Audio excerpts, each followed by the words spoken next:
Each and every Tuesday, the National Cutting Horse Association brings us some of their best athletes for the cut. And I'm joined by one of those amazing athletes today, Bella Anderson. Bella, thanks so much for joining me. Thank you for having me. I'm excited to talk with you today because really for the last few months, you've been on a roll in the amateurs and the non-pros. So I want to rewind a little bit, lay out the situation and the story behind you competing at the 2023 NCHA Metallic Cat World Championship for Charity, because I know you weren't even supposed to be showing there. I was not. I had not planned for like the month prior. I was like, I'm not going to show there.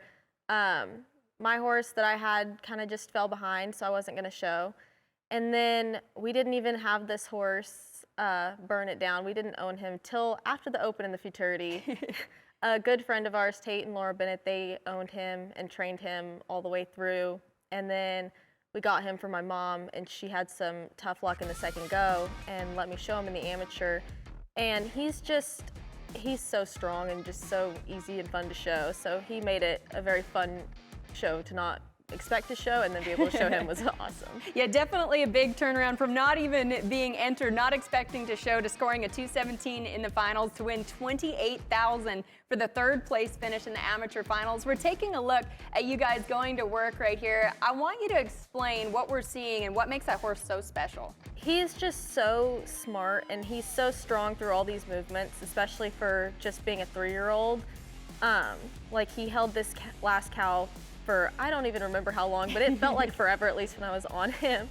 But he tries his heart out every single time. That's probably like my favorite thing about that horse is he tries every single time. It's always amazing to have a horse that you can feel wants to win just as much as you do. And the winning continued for you into 2024. How did the winning ways there, like I said, winning $28,000, you had to have been a big confidence boost, and I want to know how you carried that into 2024. It was definitely a big confidence builder.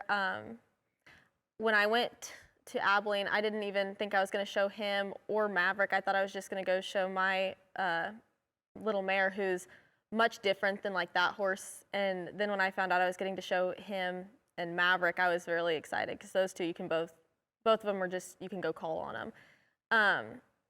And with that one especially, I was like, I'm just going to go try to have clean, good runs and go have fun on him because he is my mom's horse still. So I'm going to enjoy every run I get to have on him.